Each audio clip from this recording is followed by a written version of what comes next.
dalam segala keterbatasannya, ternyata mereka juga bisa melakukan sesuatu.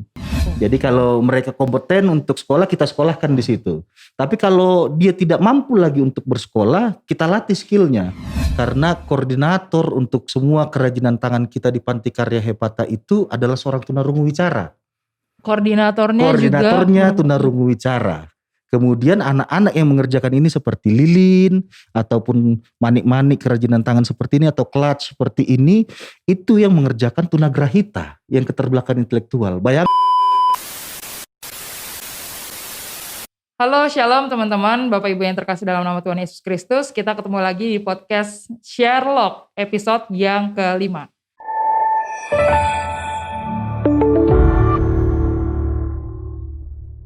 Nah, di episode yang kali ini ada tamu yang juga sangat spesial yang sudah ada bersama-sama dengan kami di studio kami yang sangat sederhana ini, yang nantinya akan memberikan juga info yang sangat penting kepada kita semua terkait dengan pelayanan yang mungkin jarang kita dengar, yaitu tentang pelayanan kaum difabel melalui Panti Karya Hepata HKBP. Mungkin boleh Bang memperkenalkan diri sedikit kepada teman-teman kita di sini, Bang, silakan. Iya. Oke, shalom untuk saudara-saudara semuanya.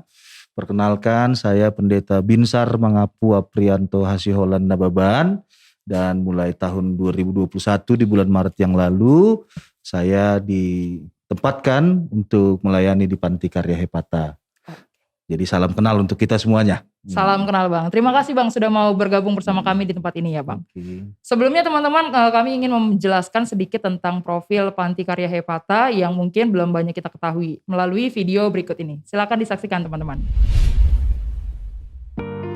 Panti Karya Hepata. Sejarah Panti Karya Hepata. Panti Karya Hepata berdiri sejak 3 Desember 1923 oleh seorang misionaris Jerman, yaitu Tuan Robert Richtig. Program yang dilakukan adalah yang pertama, pengasuhan. Hal ini dilaksanakan untuk melatih para disabilitas agar mereka bisa mandiri untuk kehidupan sehari-hari mereka, seperti mandi, menggosok gigi, mencuci pakaian, melipat pakaian, merapikan diri, dan membersihkan tempat tinggal sendiri. Pendidikan. Ini merupakan suatu kegiatan belajar dan mengajar di sekolah luar biasa atau SLB, dengan harapan setiap disabilitas memiliki kemampuan. Program pelatihan keterampilan ini merupakan suatu upaya agar para disabilitas memiliki suatu keahlian yang dapat mereka gunakan nantinya dalam menopang kebutuhan hidup sehari-hari mereka. Perkampungan Pra-Mandiri Siloam. Program ini merupakan program yang memberikan fasilitas perumahan bagi para disabilitas yang telah berkeluarga. Tidak hanya fasilitas perumahan saja, lahan pertanian dan ternak juga diberikan kepada disabilitas. Rehabilitasi berbasis komunitas atau masyarakat. Hal ini merupakan suatu upaya pendampingan dan pelatihan kepada para penyandang disabilitas yang tinggal di tengah keluarga dan masyarakat. Pelatihan pengembangan masyarakat desa. Kegiatan ini berfokus di bidang pertanian dan peternakan. Fellowship program. Fellowship program ini membuka kesempatan kepada para pengunjung, baik itu perorangan, baik itu keluarga maupun kelompok, untuk tinggal, belajar, dan bekerja bersama kami di Panti Karya Hepata. Begini Bang, saya yakin sekali Abang sudah menjalani banyak pelayanan di beberapa tempat, dan saat ini Abang sudah menerima surat kerja untuk melayani di Panti Karya Hepata. Saya ingin tanya Bang, mungkin ini sedikit pribadi, tetapi sebelum Abang melayani di Panti Karya Hepata, pasti Abang memiliki satu pandangan khusus terhadap teman-teman kita kaum difabel. Nah, yang menjadi pertanyaan saya Bang, perbedaan apakah yang Abang rasakan sendiri secara pribadi ketika Abang belum melayani di Panti Karya Hepata dan ketika sekarang Abang sudah berada di dalamnya Bang? Iya, Jadi untuk rekan-rekan flashback dulu lah ke belakangnya. Jadi agak unik. Dulu saya ketika calon pendeta, saya ditempatkan Departemen Diakonia. Oh. Nah, jadi waktu itu Kepala Departemen Diakonia pada masa itu Pendeta Nelson Siregar mengutus saya untuk keliling ke lembaga-lembaga yang lain untuk belajar sekaligus melayani, khususnya lembaga-lembaga sosial. Salah satunya itu adalah Panti Karya Hepata. Tapi ternyata memang saya nyantol di situ memang. Hati saya dari nyantol ke perjalanan situ. ini ya, Bang? Iya, jadi saya sampai menerima tahbisan itu berangkat dari Panti Karya Hepata. Kemudian saya ditempatkan ke jemaat, baik itu di Kalimantan maupun di Bali. Uniknya itu juga tidak bisa lepas dari saya terkait pelayanan yang di Hepata. Dan kalau ada cerita lucu sedikit, itu istri saya setiap packing barang kalau kami pindah-pindah ke tempat pelayanan itu selalu senyum-senyum karena brosur Hepata selalu ada dan selalu saya bawa dan saya sebar. Makanya ketika saya ditempatkan kembali ke Panti Karya Hepata, jemaat-jemaat baik yang di Kalimantan dan yang di Bali itu selalu bilang, wah kembali ke asal ya Amang kan gitu ya, kembali ke asal. Tapi memang passionnya ke situ, hati saya ke situ, dan kita meyakini ada perubahan yang selama ini saya tidak terlalu berjumpa langsung, berinteraksi langsung dengan mereka. Tapi ketika berinteraksi langsung, perspektif kita tentang mereka itu sungguh sangat pasti berubah. Pasti berubah, dan itu sesuai dengan firman Tuhan karena memang itu ciptaan Tuhan dan Tuhan juga mau berkarya melalui kehidupan mereka. Menarik sekali ya Bang, sudah menjalani pelayanan dari tempat satu dan ke tempat yang lainnya tapi balik lagi ke tempat asal. Balik lagi ke Hepata. Memang hati tidak bisa bohong ya, Bang. Betul sekali. Begini Bang, saya yakin sekali sudah banyak dari saudara-saudara kita dari jemaat HKBP mungkin dan juga non HKBP yang sudah datang ke Panti Karya Hepata atau juga sudah memberikan sumbangan dalam bentuk materi atau dukungan yang lainnya. Nah mungkin Bang, ada beberapa dari kami yang belum pernah mendatangi Panti Karya Hepata, belum juga pernah bertemu dengan Abang, belum pernah bertemu dengan saudara-saudara kita di sana di Panti Karya Hepata. Nah mungkin boleh Bang sedikit diceritakan sebenarnya bagaimana sih Panti Karya Hepata ini secara umum Bang, mungkin gambarannya lokasinya di mana atau seperti apa pelayanan yang dilakukan di Panti Karya Hepata secara umum saja Bang. Iya, jadi sederhananya memang ini salah satu sejarah pelayanan HKBP. Dan HKBP pada masanya memang tidak terlepas dari salah satu badan zending Jerman, Rheinische Mission Gesellschaft. Jadi waktu itu RMG mengutus salah satu misionarisnya untuk melayani orang-orang yang termarginalkan, terpinggirkan, yang tidak dianggap sebagai manusia. Dan langkah awal waktu itu adalah daerah Laguboti, Huta Salem. Pelayanan yang dilakukan pertama kali adalah kepada orang-orang kusta, sekitar tahun 1900-an. Lalu dari situ dia melihat, oh ternyata tidak hanya orang-orang kusta yang dipinggirkan, bahkan di situ dia juga berjumpa dengan orang-orang berkebutuhan khusus. Nah, jadi ini adalah kelanjutan dari pelayanan Huta Salem. Ya, Huta Salem untuk orang-orang kusta dilihatlah sama Robert Richtig, nama misionaris ini. Robert Richtig memang kalau orang Batak Richtig gila ya. Iya, karena memang yang dilakukan dia pada masa itu dianggap gila gitu loh. Jadi orang-orang pada masa itu sudah memarginalkan mereka, orang-orang berkebutuhan khusus ini, dan tidak dianggap sebagai manusia, bahkan selalu disembunyikan atau bahkan dipinggirkan selalu. Nah, jadi pada saat 3 Desember 1923 ini hari berdirinya Panti Karya Hepata. Jadi udah 98 tahun yang lalu. Tahun ini akan menuju 99. Awalnya itu yang dilayani adalah tunarungu wicara dan daksa. Iya. Kan gitu. Jadi itu sebabnya namanya itu Hepata. Itu berangkat dari pernyataan Tuhan Yesus di Markus 7 ketika dia menyembuhkan orang yang rungu wicara, dia katakan Hepata, terbukalah. Tapi yang terbuka di sini bukan hanya telinga, mindset orang pada masa itu. Oh ternyata ini ciptaan Tuhan dan harus dilayani. Dan dalam segala keterbatasannya, ternyata mereka juga bisa melakukan sesuatu. Itu sebabnya Hepata bukan lagi namanya seperti panti asuhan, dia panti karya. Karena dalam segala keterbatasan, jika ditangani dan dilatih dengan baik, itu pasti dia tetap bisa berkarya. Dan memang sebagian besar orang berpikir yang dilayani Hepata itu hanya tunanetra atau rungu wicara. Bisa dikatakan sampai saat ini yang dilayani Hepata itu semua jenis disabilitas, difabel. Jadi kalau dikatakan itu tunanetra, mulai dari yang low vision sampai dengan yang blind total, itu kita layani di sana. Kemudian juga ada yang rungu wicara itu biasanya satu paket. ketika dia sulit mendengar, maka dia tidak tahu apa yang harus dia katakan. Kemudian tunagrahita, itu keterbelakangan intelektual, mulai yang dari ringan, sedang sampai berat, itu juga kita layani di sana. Kemudian D itu tunadaksa, misalnya dia ada keterbatasan fisik, entah itu di tangan kan, entah itu di kaki atau fisik yang lainnya. Kemudian juga ada yang disebut tunaganda. Atau tuna majemuk. Jadi Lebih dalam dari satu satu orang lebih dari 2 disabilitasnya yang ada di dia. Jadi mungkin dia sudah tuna netra, tapi juga tuna grahita dan juga tuna daksa. Kalau bahasa kerennya MDVI, Multiple Disabilities with Vision Impairment begitu. Tapi ada juga yang Down syndrome. Kalau Down syndrome itu yang muka 1000 wajah. Iya, Bang. Jadi mau dia orang Batak, mau dia orang Afrika, mau dia anak-anak, mau dia orang tua, itu mukanya sama semua. Kan gitu. Dan semuanya kita layani di sana. Nah, saat ini ada 70 orang khusus yang tinggal di panti, dan kita juga pelayanannya ada yang bentuk panti dan ada juga yang bentuk RBM.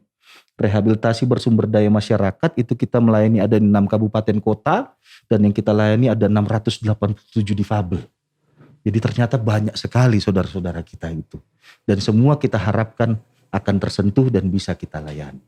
Kalau berdasarkan penjelasan Abang tadi berarti semua rentang usia diterima di PK Hepata ya Bang? Saat ini, kalau rentang usia yang kita layani sampai saat ini ada yang dari umur 8 tahun sampai dengan 70 tahun.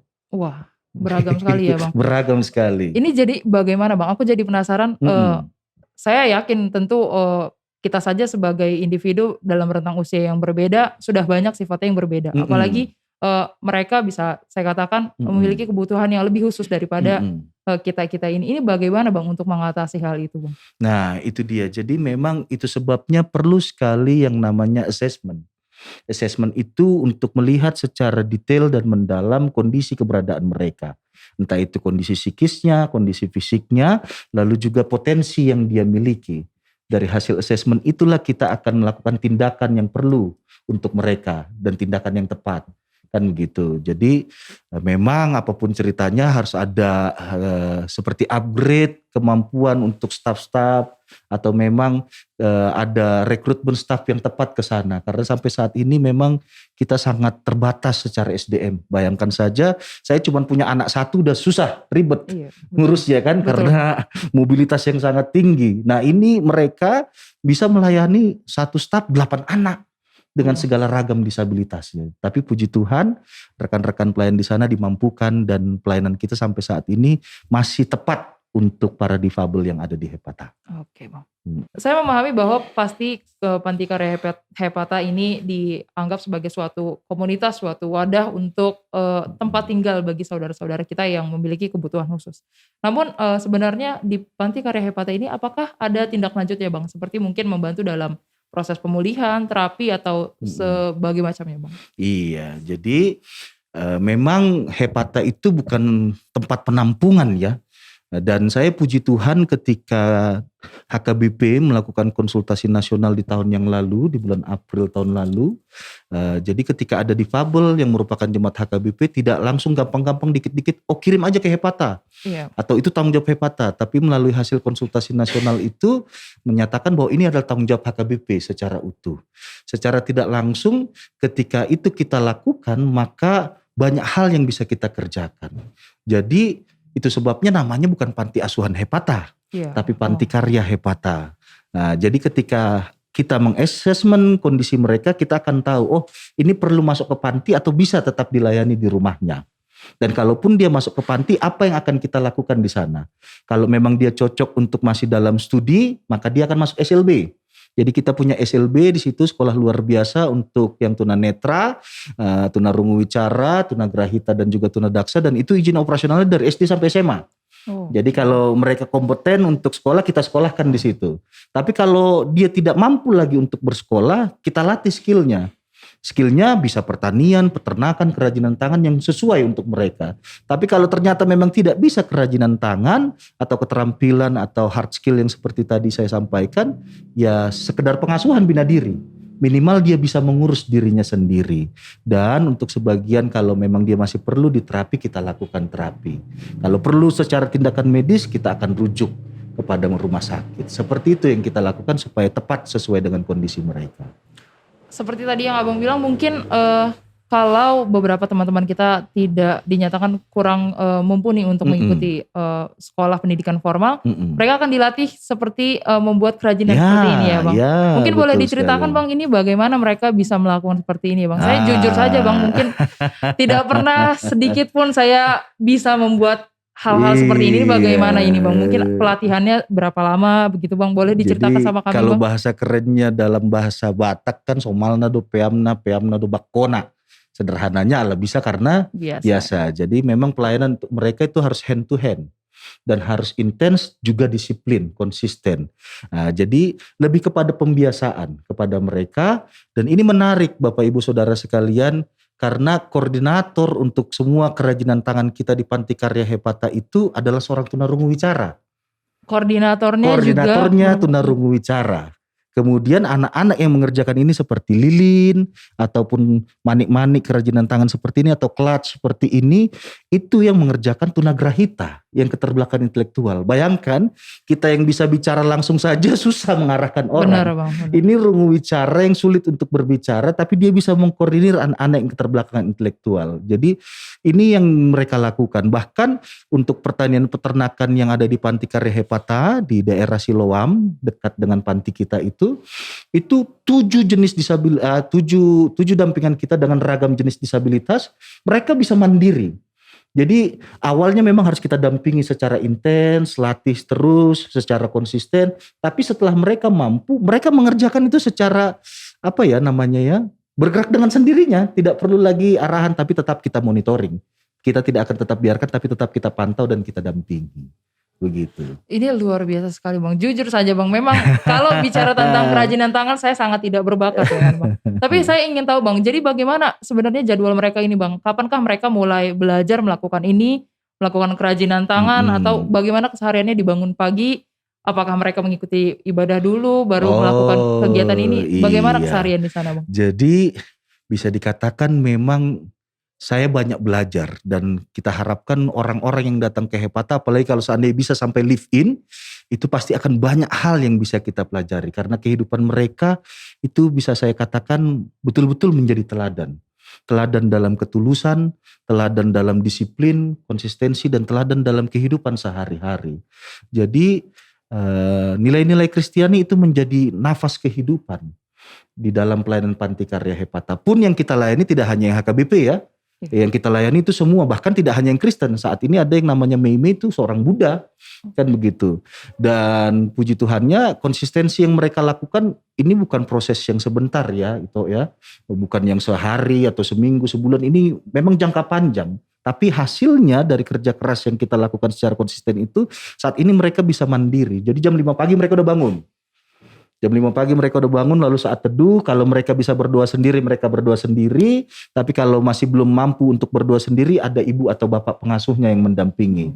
Karena setiap asrama ada ibu bapak pengasuhnya. Kemudian habis saat teduh, mereka bersih-bersih sekeliling, lalu mandi kan gitu. Rapikan tempat tidur, rapikan rumah tempat mereka tinggal. Lalu jam 6.30, setengah 7 mereka sarapan. Habis sarapan mereka kembali ke asrama untuk toilet training. Okay. Supaya apa? Supaya nanti mereka tidak terkendala ketika beraktivitas. 7.25 kita ibadah pagi bersama. 7.25 kita ibadah pagi sampai jam 8. Lalu jam 8 sampai 8.30 kita bersih-bersih sekitar panti. Jadi ada yang bagian nyapu, ada yang bagian nyemur sampah, ada yang bagian hal lainnya. Jadi kita bersama. 8:30 barulah mereka ke aktivitas masing-masing. Kalau yang sekolah dia masuk SLB. Kan gitu. Lalu kalau yang dia keterampilan, dia berangkat ke keterampilan, ke ruang keterampilan. Atau kalau dia ke pertanian peternakan, dia berangkat ke Siloam. Nah itu sampai jam 10. Jam 10 kita coffee break. Jadi coffee break, kita ada ngopi bareng, ngeteh bareng, ngemil bareng sambil bersenda gurau kan begitu, bercengkrama. 10:30 kembali lagi kepada aktivitas. 11:30 sudah selesai bersih-bersih dari setiap aktivitas. Jam 12 kita makan siang bersama sampai 1:30 istirahat siang. 1:30 baru kembali lagi ke aktivitas masing-masing. Jam 4 lah baru selesai semuanya, kembalilah ke rumah masing-masing. Lalu jam 6 makan malam, dan selesai makan malam, mereka itulah waktu bersama dengan para ibu bapak pengasuhnya di rumah masing-masing. Tapi selain dari daily life yang dilakukan itu setiap hari Senin sampai Sabtu, karena Minggu tidak ada aktivitas yang lain, full ibadah dan hanya sekedar bercengkrama bersama-sama. ada yang disebut Rabu Sehat. Oh. Jadi Rabu Sehat kita olahraga bareng senam-senam kan ya, Bang, gitu. ya. Apalagi masa-masa Covid yang lalu, Iya. itu penting sekali menjaga imunitas dan stamina. Kemudian ada Kamis Ceria, istilahnya nyanyi bareng dan segala macam. Lalu Jumat Bersih.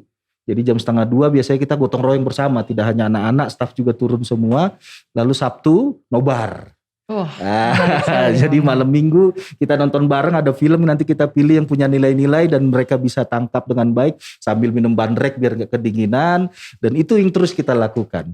Karena kita yakin dan percaya mereka itu sama seperti kita dan mereka juga memiliki kehidupan yang sama seperti kita. Saya pikir ini ritme kehidupan mereka justru lebih teratur ya Bang dari kebanyakan Disiplinnya orang. luar biasa. Otomatis bangun jam 5 dan sekarang ini hampir 1 bulan ini jam 5 pagi kita udah langsung setel musik yang bisa terdengar di seluruh wilayah Panti. Jadi itu sekaligus alarm dan anak-anak jadi ikut bernyanyi. Lagu-lagu gereja itu selalu konsisten kita lakukan 4 lagu jam 5 sampai jam 6 pagi, kemudian jam 4 sore sampai jam 6 sore. Jadi mereka sambil bernyanyi setiap hari lagu-lagu gereja.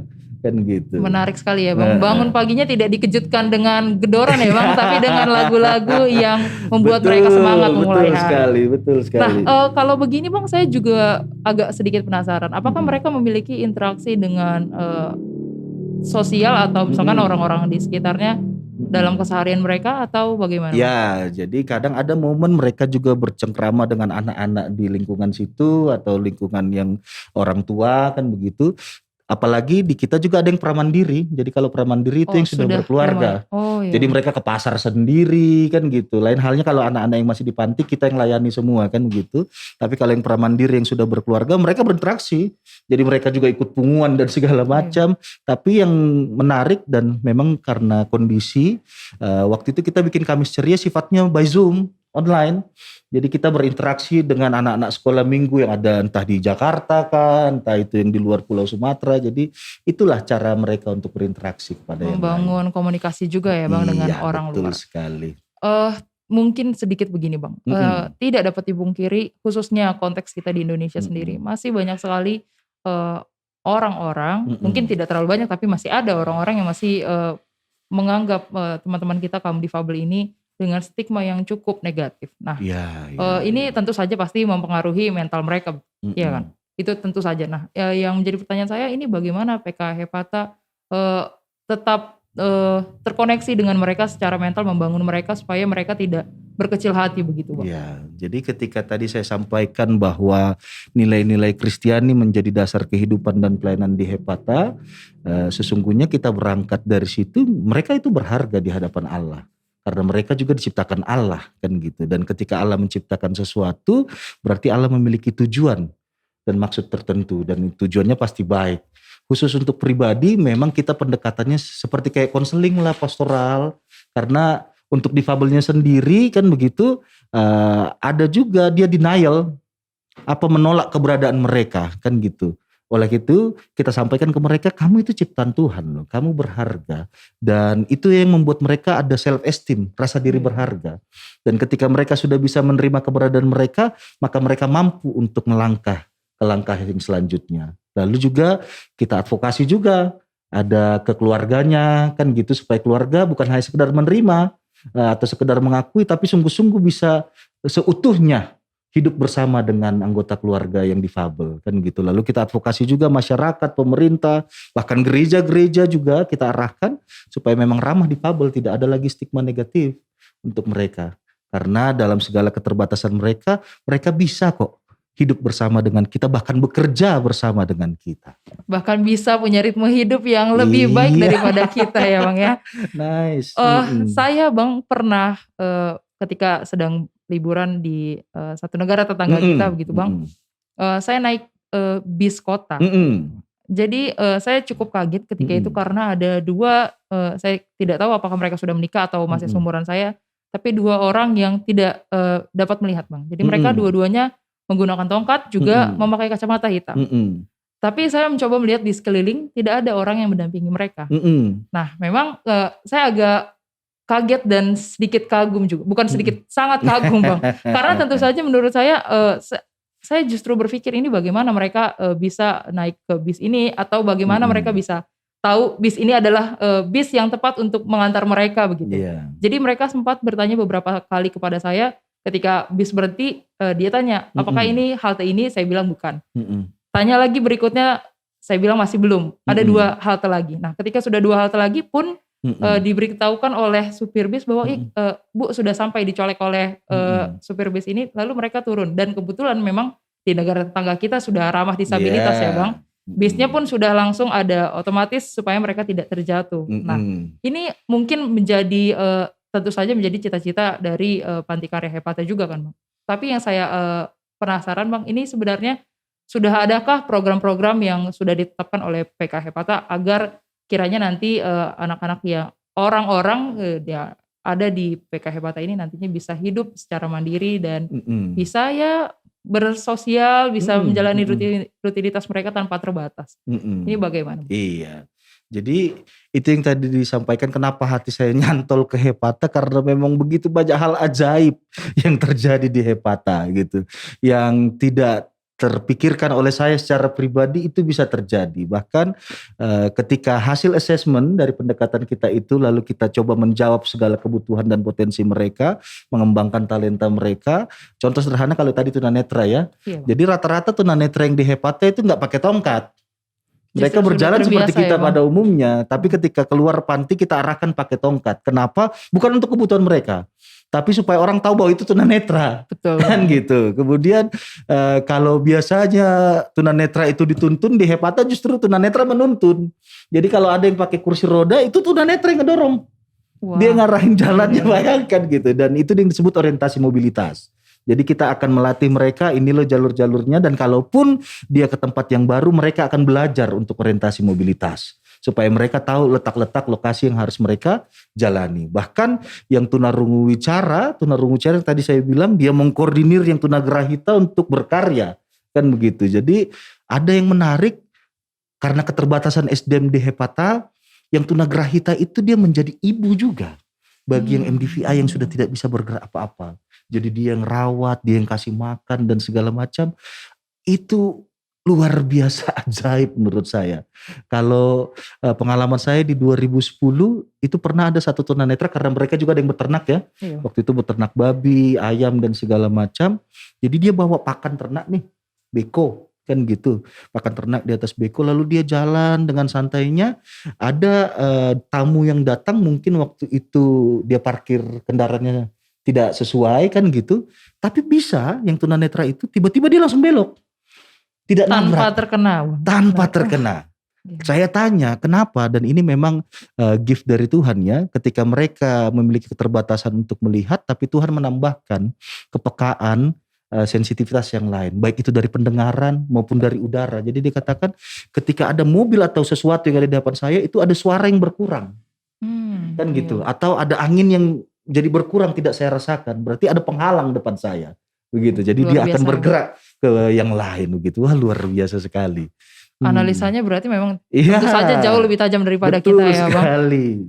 Tapi mungkin ini juga seiringan ya Bang dengan harapan kita, karena Indonesia sendiri tentu kita tahu masih, ya saya sendiri kebetulan Bang tinggal di Pulau Jawa, dan itu di trotoar memang sudah ada beberapa panduan-panduan untuk kaum disabilitas. Tapi ada saja Bang tiba-tiba satu konbloknya yang copot gitu. Yeah. Mungkin bagi kita itu hal yang sangat sepele ya Bang, tapi itu sangat-sangat berpengaruh. Betul. Nah mungkin Bang boleh menjadi closing juga, apa yang ingin Abang sampaikan kepada kami-kami ini yang mungkin dapat saya katakan kaum awam, karena tentu saja saya belum pernah Bang untuk studi atau live in bersama dengan mereka, dan saya kurang tahu banyak tentang teman-teman kita di kaum difabel ini. Mungkin boleh disampaikan Bang pesan khusus kepada kami begitu Bang. Iya, jadi memang kalau di sini ada namanya SDG, Sustainability Development Goals, itu ada 17 poin, dan itu target tahun 2030 bisa terlaksana. Di poin 11 dan di poin 16 bagaimana kita menciptakan kehidupan, baik itu desa atau kota ataupun wilayah-wilayah area yang memang sifatnya inklusif. Kan gitu. Jadi inklusif di sini bukan hanya sekedar sarpres yang memadai untuk mereka, tapi stigma terhadap mereka.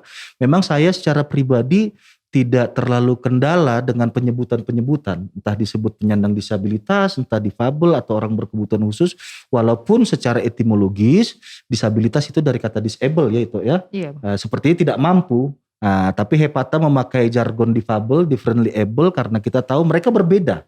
Mereka berbeda dengan kita, tapi ketika mereka dilatih dengan baik, didampingi dengan baik, mereka able. Mereka mampu, mereka memiliki kemampuan yang sama dengan kita sekalipun memiliki keterbatasan. Nah, terkait dengan itu memang kita harapkan, dan ini bukan hanya kerinduan Hepata, tapi ini kerinduan HKBP dan juga kerinduan kita semua, supaya memang semua wilayah itu inklusi. Inklusi sederhananya adalah memang aksesibilitasnya terbuka untuk mereka. Makanya Hepata dan juga tim bersama dengan HKBP khususnya secara skop yang lebih besar berjuang mengadvokasi supaya gereja-gereja juga ramah disabilitas. Jangan sampai sudah ada yang bukan hanya disabilitas lansia, tapi tangga ke gerejanya tinggi-tinggi kali. Kan gitu, kalau bisa ada yang ramnya kan begitu. Atau toilet jongkok semua, padahal penting juga sesekali toilet duduk. Karena itu yang bisa mereka pakai atau pergunakan. Ataupun yang tadi konblok dan segala macam, mungkin kita sepele untuk hal-hal seperti itu, tapi itu sangat membantu. Sehingga ketika aksesibilitas mereka kita buka, kita persiapkan dengan baik, mereka memang bisa mandiri, makanya tidak perlu terlalu kasihan kepada mereka. Aduh kasihannya kan begitu. Tidak perlu terlalu berlebihan untuk membantu mereka, karena itu justru membuat mereka jadi tidak berkembang. Sewajarnya saja. Makanya saya kepada Pramandiri yang pernah memproduksi, kalau dulu identik Hepata itu dengan sapu, keset kaki, tapi memang karena kualitasnya kurang baik tidak kita promosikan sekarang. Yang seperti ini kita promosikan. Kenapa? Karena saya sampaikan kepada mereka seperti ini. Seburuk apapun produksi yang kita buat itu pasti dibeli orang. Semahal apapun harganya kita buat pasti dibeli orang juga. Tapi dibeli karena apa? Karena apa tuh? Mungkin karena rasa kasihan. Karena kasihan. Tapi itu mau kita ubah.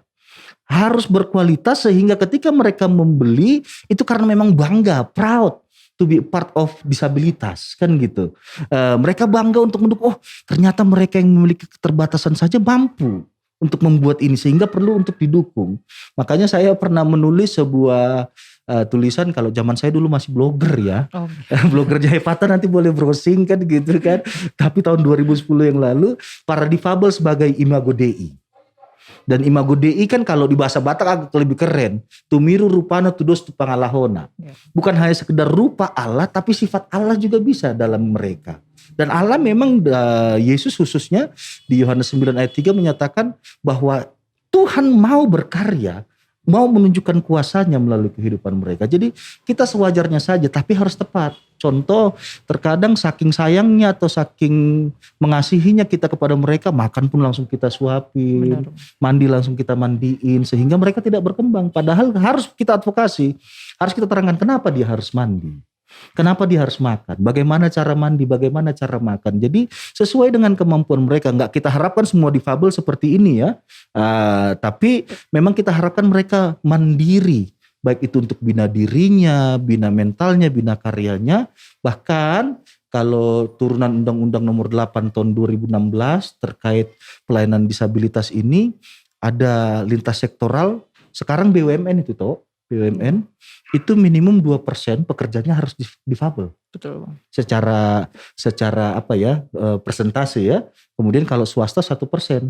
Nah kendalanya ketika mereka butuh, kita mampu gak memberkatkan ini? Itulah kerja keras kita, mempersiapkan mereka untuk menuju kemandiriannya sesuai dengan visi Panti Karya Hepata, terwujudnya para difabel yang berdaya secara mandiri, holistik, dan inklusif. Sehingga nanti Hepata bukan lagi menjadi tempat penampungan mereka sampai beranak cucu di situ atau sampai mati di situ, enggak. Hepata hanya menjadi resource center.